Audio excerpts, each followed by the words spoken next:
Loué soit Jésus-Christ. Sa paix soit avec vous. Jésus-Christ, parce qu'il est Dieu fait homme, est l'homme parfait. En lui, la nature humaine a atteint à la plénitude, à la perfection de sa réalisation. Et cela aussi bien dans l'ordre naturel que dans l'ordre surnaturel. Ce qui veut dire que Jésus-Christ, dans son intelligence humaine, n'avait pas la foi et l'espérance, parce que celles-ci sont imparfaites, n'étant que la préparation et l'attente de la vision de Dieu dans l'éternité. La Vierge Marie a eu le plus haut degré de foi et d'espérance qu'une créature humaine puisse avoir. Mais Jésus-Christ n'est pas une créature humaine. Il est une personne divine.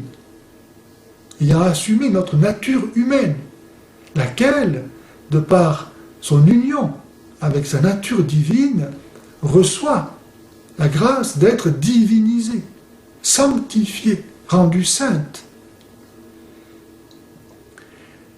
Jésus-Christ, dès le premier instant de sa conception, voyait Dieu, comme j'espère nous le verrons un jour dans l'éternité, mais au plus haut degré qu'il soit possible à l'intelligence humaine de voir Dieu. Et cela met à mal la théorie des modernistes qui imaginent que Jésus-Christ aurait pris conscience peu à peu de sa divinité au fur et à mesure du développement de son intelligence humaine. Mais Jésus-Christ ne pouvait pas prendre conscience de sa nature divine par son intelligence humaine, car cela n'est pas de l'ordre naturel, mais de l'ordre surnaturel, de l'ordre de la grâce. Et la plénitude de la grâce implique que Jésus voyait Dieu. Il faut bien distinguer ici la connaissance que Jésus avait de sa divinité par son intelligence divine et qui était parfaite, de la connaissance qu'il avait par son intelligence humaine, sanctifiée.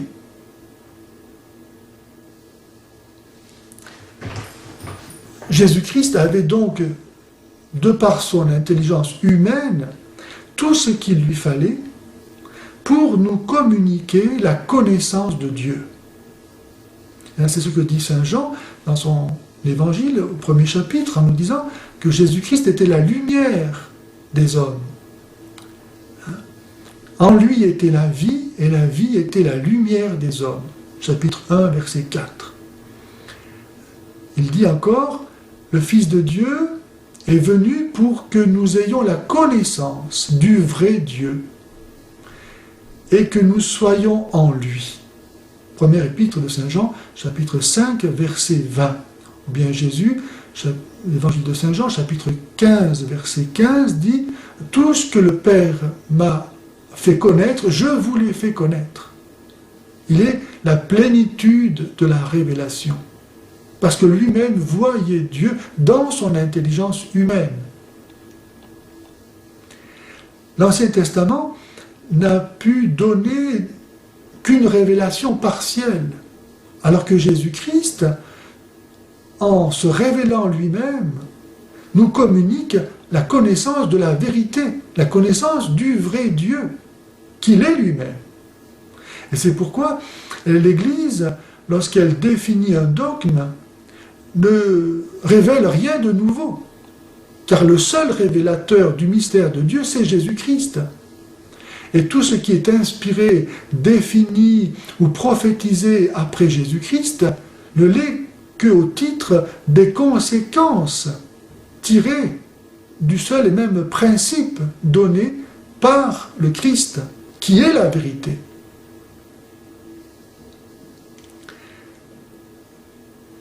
Jésus-Christ, dans son intelligence divine, voyait Dieu, avait la vision de Dieu, et Saint Luc nous dit qu'il grandissait Et cela signifie que Jésus-Christ a eu une autre connaissance, une connaissance acquise, comme chacun d'entre nous. Et donc qu'il a connu des choses qu'il apprenait par cette connaissance acquise et qu'il connaissait déjà de par sa vision de Dieu. Jésus-Christ avait donc dans son intelligence humaine ces deux sortes de connaissances.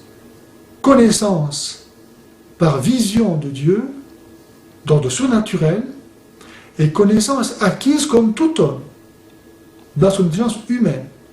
Et saint Thomas d'Aquin dit que Jésus-Christ, étant Dieu fait homme, ayant assumé une nature créée, et de ce fait le chef de la création, et donc aussi des anges. Et donc, il avait en lui, dans son intelligence humaine, la science des anges, c'est-à-dire une science non pas acquise, non pas d'ordre surnaturel, mais une science par innée, par idée innée, donnée à la conception. Non pas acquise par le raisonnement, par l'expérience, par l'enseignement, mais par idée innée. Ce qui faisait que Jésus-Christ, par exemple, disait qu'il connaissait chacun par son nom. C'est dans cet ordre-là que se situe cette connaissance, une connaissance innée, comme les anges. Donc, dans l'intelligence humaine de Jésus-Christ, il y a trois sortes de connaissances. La connaissance par vision de Dieu, la connaissance acquise et ce qu'on appelle la connaissance infuse, la science infuse, qui est la connaissance propre aux anges.